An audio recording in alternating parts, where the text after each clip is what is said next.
아멘. 귀한 찬양 감사합니다. 우리 교회가 아름다운 동산이 된 것 같습니다. 이 앞에 보니까 너무 보기도 좋고 아름다우시죠? 하나님께서 우리의 마음을, 우리의 찬양을 기뻐 받으시는 줄로 믿습니다. 한 납비가 혼자서 여행을 하고 있었습니다. 그는 나귀 한 마리, 그리고 개 한 마리, 성경책 한 권, 또 작은 등불 하나를 들고 여행을 하고 있었습니다. 길을 가다가 밤이 되자 가까운 마을에 가서 하룻밤 재워달라고 부탁을 했습니다. 그런데 그 어느 집도 재워주겠다고 하지 않고 다 거절을 하는 것입니다. 그래도 그는 하나님이 좋은 것 주시겠지 하는 생각으로 나가다가 마을 어귀에서 빈 헛간을 하나 발견합니다. 그래서 거기 개와 또 나귀를 밖에 메어두고 자기는 들어가서 잠자리를 마련합니다. 혼자 잠을 자려니 잠이 잘 안 와서 등불을 켜두고 성경을 읽으려고 했습니다. 그런데 갑자기 바람이 훅 불어오더니 등불을 꺼버리는 것입니다. 너무나 마음이 서운했습니다. 아니, 하필이면 바람이 불어서 등불을 끄다니. 그리고 그는 그냥 일찍 잠자야겠다 하고 누웠습니다. 그런데 잠자는 사이에 무슨 소란한 소리가 나서 나가보니까 여우가 와서 개를 물어 죽였습니다. 그리고 또 얼마 있다가 소란한 소리가 나서 나가보니까 이번에는 사자가 와서 나귀를 물어가 버린 것입니다. 그는 하룻밤에 빈털터리가 되어버렸습니다. 아침이 되자 꺼져버린 그 등불 하나 들고 그는 자기의 길을 다시 출발하게 되었습니다. 하나님도 무심하시지 나에게 등불 하나만 남겨주시다니. 그의 마음에서는 원망하고 불평하는 마음이 절로 생겨났습니다. 그는 어제 자기를 재워주지 않았던 그 마을로 지나쳐 가게 되었습니다. 그런데 이상하게 그 마을에 남자들은 보이지 않고 여자들만 슬픈 얼굴로 있는 것입니다. 무슨 일이 일어났나 했더니 간밤에 흉악한 도적대가 그 마을을 습격했다는 것입니다. 그래서 재산을 다 빼앗고 남자란 남자는 다 죽이고 떠나갔다는 것입니다. 그때 그는 이런 생각이 들었습니다. 어젯밤에 만일 등불이 꺼지지 않았다면 나는 밤늦게까지 성경을 읽었겠지. 그러면 이 마을로 들어가던 그 도적대에게 발각이 됐겠지.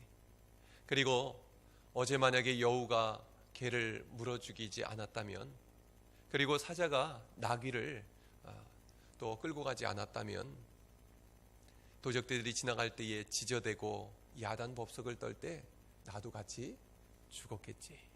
그런 생각이 들었습니다.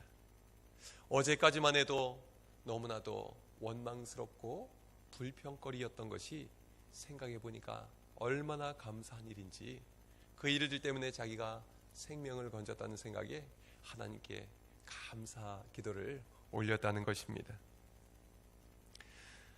여러분, 우리도 살다 보면 잘 이해되지 않는 일들을 만날 때가 있습니다.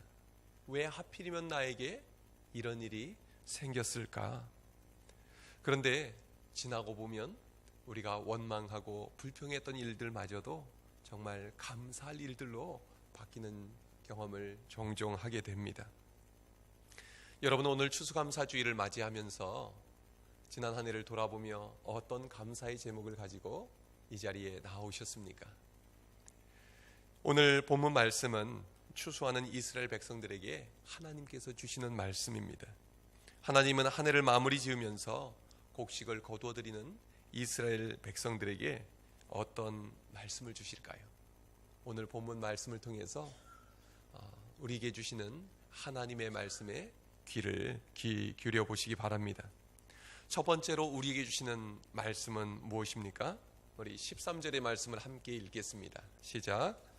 너희 타작마당과 포도주 틀에 소출을 거두어 들인 후에 이래 동안 초막절을 지킬 것이요. 첫 번째로 우리에게 주시는 말씀은 주신 것에 감사하라는 것입니다. 함께 따라해 보시겠습니까? 주신 것에 감사하라. 오늘 말씀은 이스라엘 백성들이 가나안 땅에 들어가기 전에 주신 말씀입니다. 초막절을 지키라 하는 말씀은 여기 신명기 16장 외에도 출애굽기 23장, 34장, 그리고 레위기 23장에도 나옵니다. 이 모든 말씀은 이스라엘 백성들이 출애굽한 뒤에 가나안 땅에 들어가기 전에 광야에서 들려주신 말씀입니다. 초막절은 이스라엘 백성들이 가나안 땅에 들어가면 반드시 지키라고 하나님께서 말씀하셨습니다. 왜 초막절을 지키라고 말씀하신 것일까요? 무엇보다도 그들이 가나안 땅에 가서 살게 되었을 때에 이 땅을 주신 분이 하나님이심을 기억하고 그 땅에서 거두어들인 모든 곡식과 또 소출들이 하나님께서 주신 것을 기억하고 감사라는 의미로 주신 절기입니다. 본래 이스라엘 백성들이 살던 곳은 어디였습니까? 애굽에서 살고 있었죠.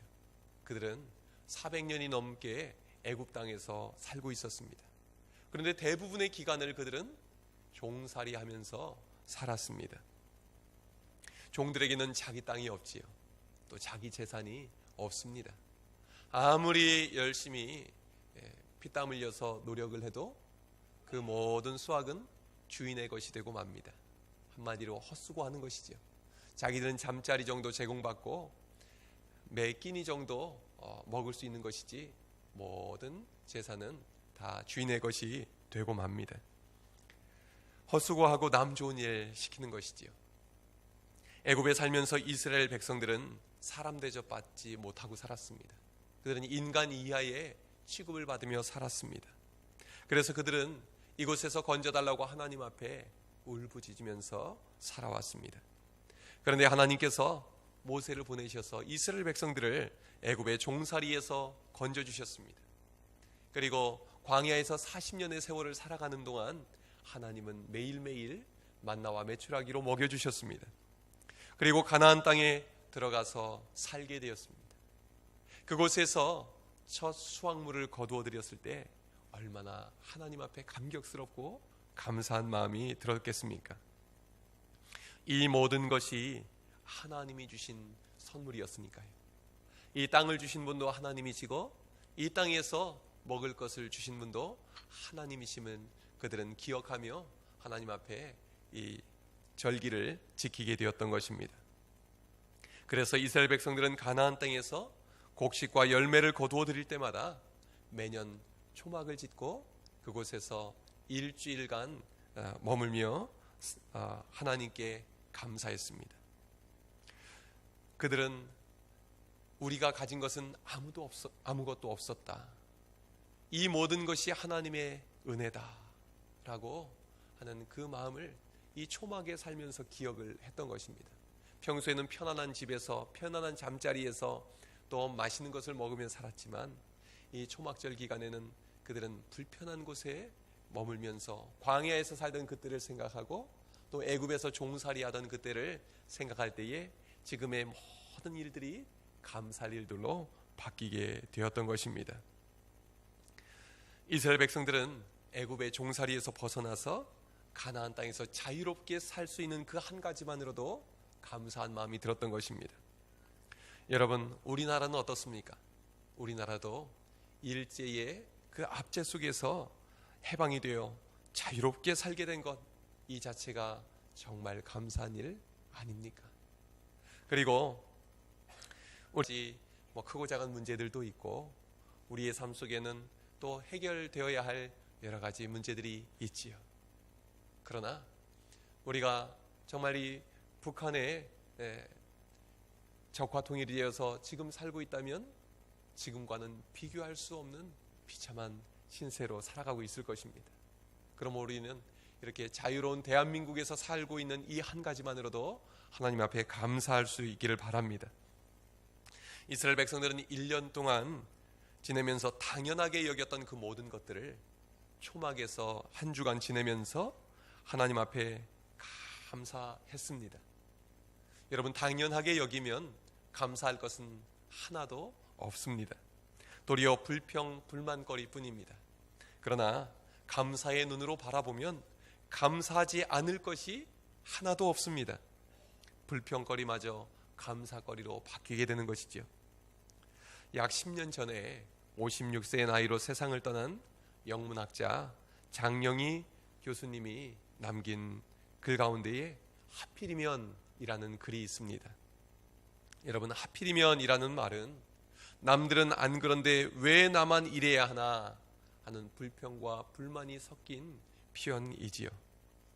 남들은 별로 큰 노력 안 해도 잘 살고 모든 일이 잘 돼가는 것 같은데 왜 하필이면 내 인생은 아무리 기를 쓰고 노력해도 일이 꼬이고 이 모양인가 라는 말을 할 때 쓰는 말이 바로 하필이면이라는 말 아닙니까?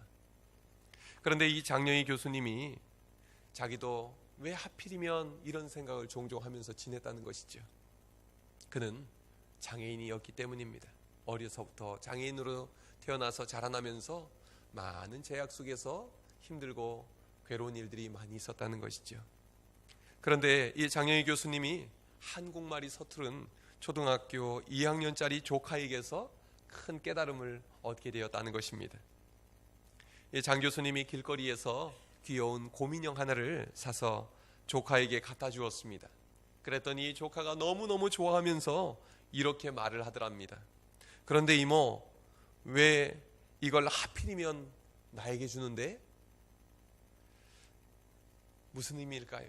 말을 잘못 갖다 붙인 것이죠. 하필이면은 좀 안 좋을 때 쓰는 말인데 너무너무 좋아서 고마운 마음에 하필이면이라는 말을 붙였다는 것입니다. 다른 형제나 사촌들도 많고 암만 생각해도 특별히 자기가 이 예쁜 곰인형을 받을 자격이 없다고 생각이 됐는데 왜 자기에게 이런 좋은 선물을 주냐는 겁니다.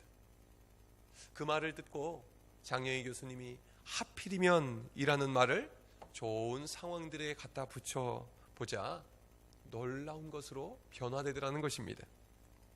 아무리 노력해도 헐벗고 굶주리는 사람들이 많은데 왜 하필이면 나는 이렇게 먹을 것 걱정 없이 잘 지낼 수 있을까? 왜 하필이면 나는 수많은 나라들 중에서 정말 기아에 허덕이는 그런 나라들도 많은데 하필이면 대한민국에서 태어나 살아가고 있을까? 왜 나는 하필이면 다른 지역도 많은데 이 아름다운 여수에서 살고 있는 것일까? 왜 하필이면 나를 많은 사람들이 사랑해주고 도와주는 것일까? 하필이면을 내가 당연히 누리던 것에 붙여보니 감사거리로 바뀌는 기적이 일어나더라는 것입니다. 여러분, 초막절은 당연하게 여겨졌던 것을 하필이면 왜 나에게 이렇게 큰 은혜를 주시는가 하는 감사로 바꾸는 절기입니다. 우리의 추수감사절 또한 당연하게 여겼던 것들을 감사한 제목으로 바꾸는 기간이 되시기를 주님의 이름으로 축원합니다. 내가 당연하게 생각하고 누리던 것을 하나님 앞에 감사할 수 있기를 바랍니다. 이 모든 것을 허락하신 하나님께 진정으로 감사할 수 있기를 바랍니다. 그러면 우리의 삶은 기쁨으로 행복으로 가득 차게 될 줄로 믿습니다. 두 번째로 추수감사절에 우리에게 주신 하나님의 말씀은 무엇일까요? 우리 14절을 함께 읽겠습니다. 시작. 절기를 지킬 때에는 너와 내 자녀와 노비와 내 성중에 거주하는 레위인과 객과 고아와 과부가 함께 즐거워하되. 하나님께서 말씀하십니다. 함께 즐거워하라. 같이 해보시겠습니까? 함께 즐거워하라. 추수 때는 농부에게 있어서 1년 중에 가장 즐거운 시기입니다. 지난날의 모든 고생을 다 잊게 해주는 날입니다. 그런데 이 풍성한 수확을 거두드리는 기쁨의 시기에 나 혼자 즐거워하지 말고 함께 즐거워하라는 것입니다. 누구와 함께 즐거워하라는 것일까요? 우리 금방 읽은 말씀을 보니까 너와 내 자녀와 함께 즐거워하라 말씀합니다. 당연한 이야기지요. 우리는 정말 즐거운 일이 있을 때 제일 먼저 가족들과 함께 그 즐거움을 나누고 싶어 합니다. 이 추수감사절에 우리 가족들과 함께 즐거워할 수 있기를 바랍니다. 그리고 우리 믿음의 식구들인 우리 덕충교인들 함께 즐거워하는 귀한 절기가 되기를 바랍니다. 그래서 우리는 오늘 추수감사절에 온 교인들과 함께 떡을 해서 나누어 먹고자 합니다. 감사의 떡, 기쁨의 떡, 나눔의 떡입니다. 그리고 오후 찬양 예배 때는 우리가 찬양 대회를 진행하려고 합니다. 하나님 앞에서 함께 즐거워하고 함께 찬양하는 시간을 가지려 하는데, 이 기쁨에 우리 모든 교인들이 함께 참여해 주시기를 바랍니다. 그런데 오늘 본문 14절에는 여호와 하나님 앞에서 함께 즐거워할 사람들이 또 나옵니다. 어떤 사람들이 나올까요? 노비와 내 성중에 거주하는 레위인과 객과 고아와 과부가 함께 즐거워하라고 말씀합니다. 여기 나오는 노비, 레위인, 객, 고아, 과부, 이 사람들의 공통점이 있다면 무엇일까요? 그것은 어렵게 사는 사람들이라는 공통점이 있습니다. 그들은 사는 낙이 없는 사람들입니다. 기쁠 일이 없는 사람들입니다. 삶의 무게에 짓눌려서 웃을 일 없는 사람들입니다. 그리고 한 끼 한 끼 먹고 사는 것이 참 힘들고 고달픈 사람들입니다. 그런데 하나님은 풍성한 추수의 시기에 이들과 함께 기뻐하라 말씀하십니다. 추수의 시기에는 추수하는 사람들이 기뻐하게 되어 있죠. 그러나 추수할 것 없는 사람들도 이날은 함께 기뻐할 수 있는 날이 되어야 한다고 말씀하고 있는 것입니다. 함께 즐거워하는 것, 이것이 하나님의 백성들의 특징입니다. 이스라엘 백성들은 종살이하던 애굽 땅에서 많이 가진 애굽 사람들에게 늘 짓눌려 살았습니다. 그곳에서는 날마다 한숨과 눈물과 울부짖음이 있었던 삶이었습니다. 그곳에서는 가난한 자들이 억울함을 당하던 땅이었습니다. 그러나 하나님께서는 그 애굽 땅에서 이스라엘 백성들을 건져내셔서 가나안 땅으로 인도해 주셨습니다. 그리고 그 가나안 땅에서 이방 민족들과는 다르게 살아가라고 말씀해 주셨습니다. 많이 거두어들인 자들은 거둘 것이 없는 이들과 함께 나누고 베풀고 함께 즐거워하라고 말씀하신 것입니다. 하나님의 백성들이 하나님의 마음으로 서로를 돌보고 먹이고 또 보살피기를 원하셨던 것입니다. 그래서 초막절은 온 동네 사람들이 함께 즐거워하는 절기로 지키라고 말씀하셨던 것입니다.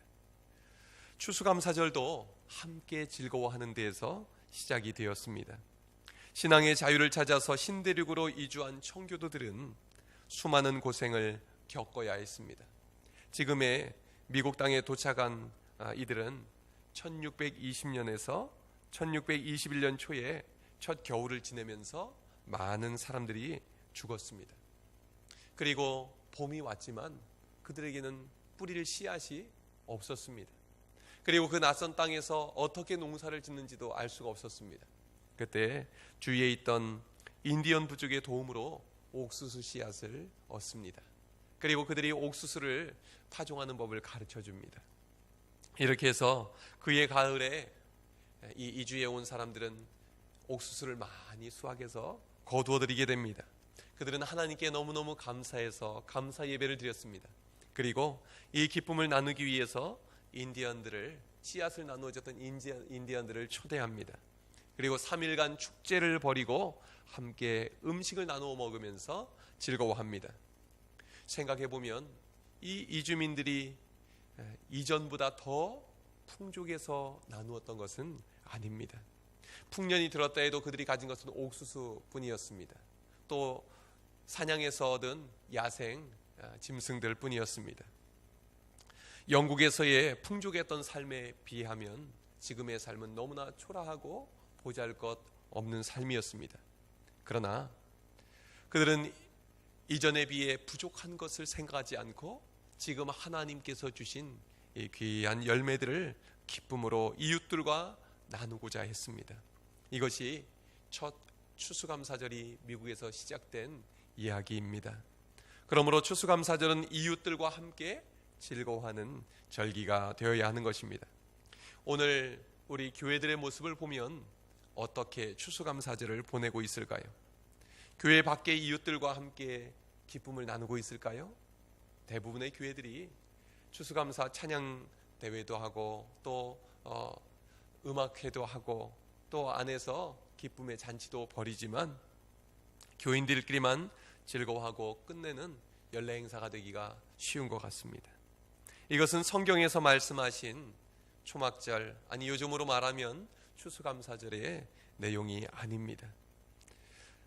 우리 교회는 이번 추수감사절에 이웃들과 함께 이 기쁨을 나누고자 합니다. 여러분들께 선물해 주신 이 귀한 과일들은 우리 지역 주민들과 나누게 될 것입니다. 작년에도 참 많은 선물들이 들어와야 됐는데 올해는 지금 쌓아놓지 못할 만큼 더 많은 것들이 들어왔습니다. 우리는 폭력 남편을 피해서 은신 중에 있는 여성 쉼터, 그리고 부모 없이 청소년들이 모여 사는 해오름 둥지를 비롯해서 또 우리 지역 주민들에게 귀한 과일을 나누어 주게 될 것입니다. 그리고 지난 10월 말에 우리가 이웃사랑 헌금을 했던 것, 우리가 함께 또 어려운 시설에 전달을 같이 할 것입니다. 그리고 올해는요, 호박이 참 많이 들어왔습니다. 여기도 호박이 여기저기 보이죠? 지금 들어온 것 저 뒤에 다 있는데 20통이 넘게 들어왔습니다. 저희는 이번에 호박을 가지고 호박죽을 쑤어서 우리 주민들과 나누려고 합니다. 저도 호박을 좀 구하고 싶어서 돌아다녀 보니까 잘 구하지를 못하겠더라고요. 그래서 어느 식당에 가서 밥 먹으러 갔다가 호박 좀 구할 방법 없습니까? 그랬더니 사장님이 곧바로 자기 거래하는데 전화를 하더니 호박 2통 갖다 달라고.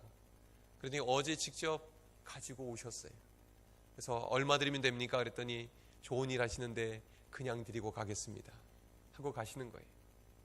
우리가 지역 주민들과 함께 이 추수감사의 기쁨을 나누겠다 하니까 우리 교인이 아닌 분도 그렇게 마음이 기뻤던 모양입니다. 우리 교회가 이 지역사회를 섬기도록 이 자리에 세워주셨는데 우리 함께 다 같이 모여서 맛있는 호박죽을 쑤어서 또 주위에 있는 어르신들도 대접하고 또 바로 앞에 있는 소방서를 비롯해서 또 주민센터의 직원들도 대접하고 또 아파트의 관리실이며 또 관리사무소 또 청소하는 분들 여러 수고하는 분들을 대접하려고 합니다. 11월 29일 목요일에 함께 또 호박죽도 쓰고 이 배달하기 위해서는 남자분들의 손길도 많이 필요합니다. 그래서 온 교인들이 함께 이 귀한 일에 동참해 주시기를 바랍니다. 앞으로 우리 교회 추수감사절은 우리끼리 즐거워하는 절기가 아니라 지역 주민들과 함께 즐거워하는 절기가 되기를 바랍니다. 지역 주민들과 함께 나누지 않는 교회는 섬처럼 지역에서 고립이 되게 됩니다. 섬겨야 삽니다. 그러므로 기쁨으로 나눌 수 있길 바랍니다.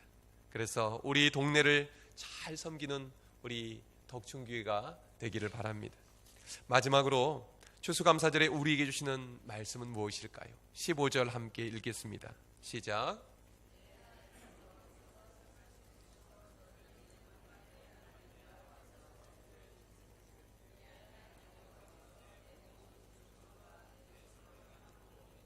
복 주실 것이니 너는 온전히 즐거워할지니라. 아멘. 하나님은 마지막으로 이렇게 말씀하십니다. 주실 복에 감사하라. 같이 해보시겠습니까? 주실 복에 감사하라. 15절에서 여호와 하나님께서 말씀하신 대로 초막절을 지킬 때에 하나님은 모든 소출과 그 손으로 행한 모든 일에 복을 주실 것이라고 약속하십니다. 하나님께서 주신 것을 가난한 이웃들과 나누는 행위는 믿음의 행위입니다. 엄밀하게 따지면 나눈 만큼 자기 것은 줄어들게 되어 있지 않습니까? 한마디로 손해보는 일입니다. 믿지 않는 사람들은 어찌 보면 어리석게 생각할지도 모르겠습니다. 그러나 믿음으로 나누고 베풀고 섬기는 자에게 하나님이 복을 주시겠다고 약속하셨습니다. 그래서 말씀에 순종하여 나누는 사람은 하나님께서 앞으로 복 주실 것을 믿는 사람입니다. 이것이 믿어지는 사람은 베풀 수 있습니다. 이것이 믿어지는 사람은 드릴 수 있습니다. 이것이 믿어지는 사람은 나눌 수 있습니다. 그리고 나누고 베풀고 섬겨본 사람은 압니다.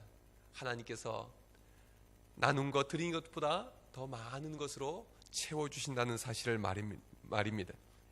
하나님은 믿는 자에게 약속대로 이루어 주십니다. 어제 인도에서 선교하는 제 친구 선교사로부터 카톡이 왔습니다. 지난 9월달 오후 찬양 예배 때 한번 와서 간증했던 주성학 선교사라고 기억하시는 분들이 계시죠? 인도에서 선교를 하고 있는데 그곳의 상황이 참 열악하다고 합니다.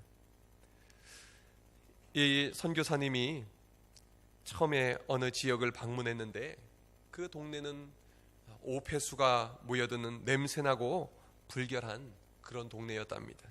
그런데 쓰레기 더미 옆에 낡은 오두막 교회가 하나 있었다는 것입니다. 너무너무 가난한 사람들이 모여서 예배하는 그 교회가 안쓰러워 보였다는 거예요. 그래서 이분들을 위해서 오두막 옆에 화장실이라도 하나 지어주면 참 좋겠다 하는 마음이 생겼습니다. 그래서 하나님께 기도하기 시작했습니다.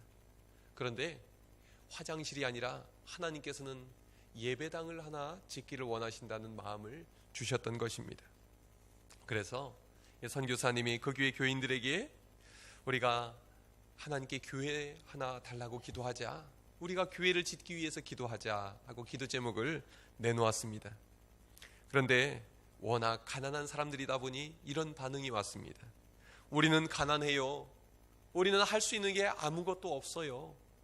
그렇게 반응을 하더라는 것입니다. 그래서 우리 하나님만 바라보고 하나님께 기도 먼저 합시다. 그렇게 제안을 했다는 것입니다. 이렇게 해서 교인들은 기도하기 시작했습니다. 매일매일 새벽에 나와서 기도하고 밤늦게 나와서 기도하고 기도하면서 그들은 기도의 사람들이 되었습니다. 그러면서 믿음이 자라기 시작하더니 어려운 형편에 한 푼 두 푼 헌금하기 시작했습니다. 그러더니 기적 같은 일이 일어났습니다. 그 가난한 동네에서 무려 우리 돈으로 3천만 원에 가까운 건축 헌금이 마련됐다는 것입니다. 그리고 부족한 만큼의 그 분량은 한국에 있는 어느 교회에서 지원을 해주게 되었습니다. 그래서 교회가 완성이 되어서 하나님 앞에 교회를 봉헌했다고 너무너무 기뻐서 저한테 메시지를 보내온 것입니다.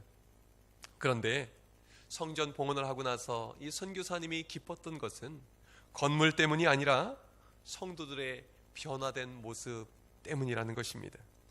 먼저 교인들이 기도의 사람들로 변화되었다고 말씀을 드렸지요. 그들은 이제는 교회에 와서 기도하는 것이 너무너무 좋다는 거예요. 교회가 너무너무 좋다는 거예요. 그래서 그들은 매일같이 교회를 찾는 사람들이 되었다는 것입니다. 그리고 이 과정에서 교인들이 전도자로 변화가 되었다는 것입니다. 예수 믿는 것이 너무 행복하니까, 기도하는 것이 너무너무 즐거우니까 이제는 나가서 말씀과 기도로 변화된 그들이 전도자가 되었다는 것이죠.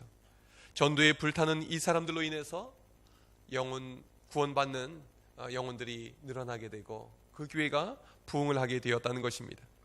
또한 헌신자들이 많이 늘어나게 되었답니다.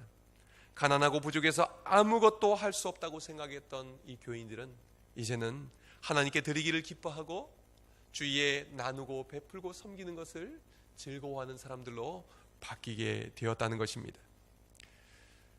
히브리서 11장 6절의 말씀입니다. 믿음이 없이는 하나님을 기쁘시게 하지 못하나니 하나님께 나아가는 자는 반드시 그가 계신 것과 또 그가 자기를 찾는 자들에게 상 주시는 이심을 믿어야 할지니라. 하나님께서 우리에게 상 주시는 하나님이심을 믿고 하나님의 말씀에 순종하는 이들에게 복 주시는 이심을 믿을 때 우리는 범사에 감사하는 자들로 변화될 줄로 믿습니다. 우리 주위에 나누고 베풀고 섬기며 살아가는 것을, 함께 기뻐하는 것을 가장 큰 즐거움으로 여기게 될 줄로 믿습니다. 우리도 이 믿음을 가지고 하나님을 섬기고 하나님께 범사에 감사하고 지역사회를 잘 섬기는 덕충교회가 되기를 주님의 이름으로 축원합니다. 기도하겠습니다.